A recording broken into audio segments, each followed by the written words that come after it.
Good day. I am Erica Ramos, and today I am going to critique the Transtheoretical Model of Communication. The Transtheoretical Model of Communication, according to my research, is also called as a Stages of Change model. It was developed by Prochaska and De Clemente in the late 1970s. It evolved through studies examining the experiences of smokers who quit on their own with those requiring further treatment. It also delves on the evaluation of persons' readiness and willingness to act upon on a new healthier behavior and provides strategies or process of change to guide the individual through the stages. Moreover, it operates on the assumption that people do not change behaviors quickly and decisively. Rather, change in behavior, especially habitual behavior, occurs continuously through a cyclical process. Now I am going to give an example of how Transtheoretical Model persuade the target audience. Like what I have stated earlier, the Transtheoretical Model delves on individuals' motivation and readiness to change on a continuum phase. The premise of this model is that behavior change is a process, and as someone attempts to change, they move through 6 stages. Let's talk about substance abuse and Transtheoretical Model in stages. The first one will be the pre-contemplation stage. In this, people have no current intention of making a change. People are generally unaware or are in the complete denial that they have the substance use disorder at all. For the second one, we have the contemplation stage of change.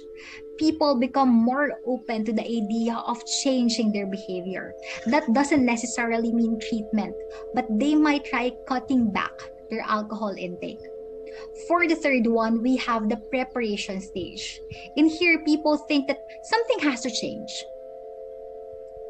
In this, the range of preparation can be from implementing stages or implementing strategies for moderating the alcohol intake all the way to preparations leading to treatment for addiction.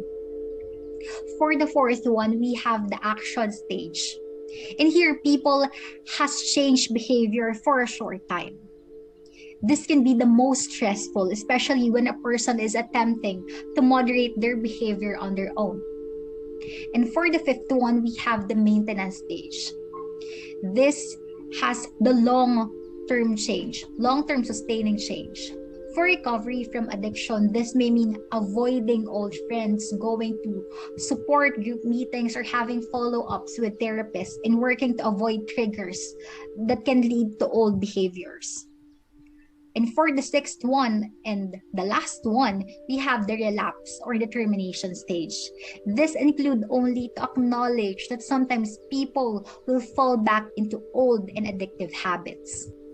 Let's now critique the persuasive effect of Transtheoretical Model. Let's discuss it into key points. First, there's no clear sense of how much time is needed for each stage or how long a person can remain in a stage. Second, the model assumes that individuals make coherent and logical plans in their decision-making process, when this is not always true. Third, the Transtheoretical Model makes no assumption about how ready individuals are to change. Fourth, the model does not address the biological, environmental, or social issues related to change in health behaviors. Fifth, messages embedded in the model through campaigns and interventions are often at odds with individuals' beliefs, attitudes, and norms regarding particular behaviors. And for the last one, the model only suggests that audiences should be assessed on and subsequently segmented into stages of change before messages are designated or designed for a campaign or intervention. To sum it up, this model emphasizes that behavioral change is a complex and step-by-step process, and that change may not happen right away in response to any particular intervention or campaign message.